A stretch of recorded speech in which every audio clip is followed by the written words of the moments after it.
Samahan niyo ako aralin ng mga katutubong wika. Imbaga-biga, ang Ilocano ay isa sa mga pangunahing wika ng Pilipinas. Ito ang wikang gamit ng halos kabuuan ng Luzon, lalo na sa rehiyon ng Ilocos. Tinatayang ang Ilocano ang pinakamatandang wika ng Pilipinas at isa sa may pinakamayamang bokabularyo. Sa katotohanan, sinasabi ng mga eksperto na ang wikang Ilocano ay may kompletong bokabularyo bago pa man dumating ang mga Kastila. Mayong buntag kaninyong tanan.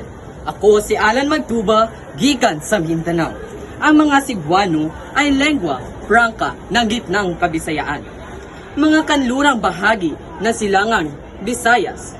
Mga ilang kanlurang bahagi ng Palawan. At isa na dito ang mga Bisaya. Multilingual ng pangkat etniko, Pilipino. Pangunahin nga naninirahan sa Kabisayaan. Mga timugang kapuluan ng Luzon. At maraming bahagi ng Mindanao. Mayang agad panapon o magandang hapon sa Kapampangan. Ang wikang Kapampangan ay isang mahalagang bahagi ng kultura. Ang Kapampangan ay isang katutubong wika sa Luzon at kabilang sa pamilyang Austronesian.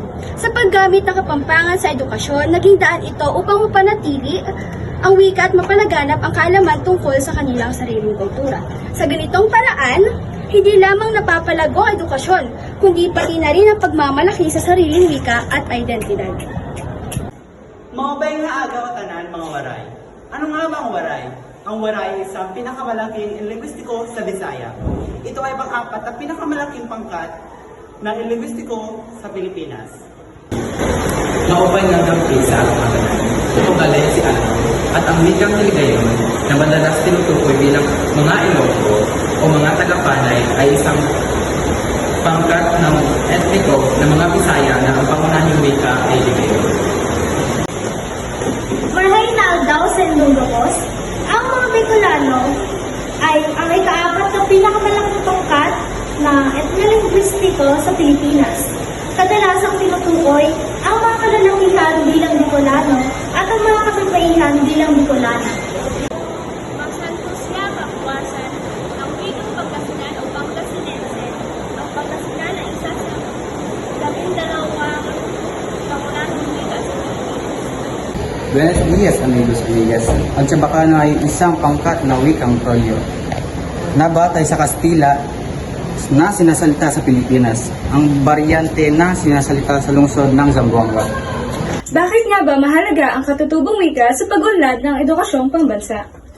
Bakit? Mahalagang wika ang atin upang tayo malayang magbahagi ng mga saloobin, opinyon ng mga bagay-bagay.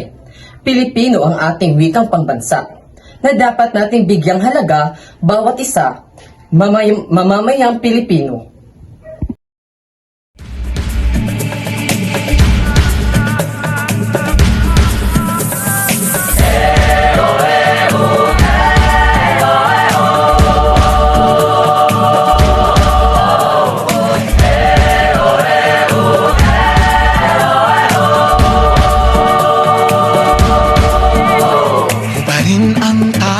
Sa iyong damdamin ipamalas ang tangking galing.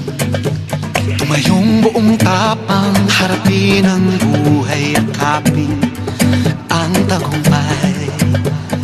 Tulungan ang kapwa at bigyang halaga, wag hatak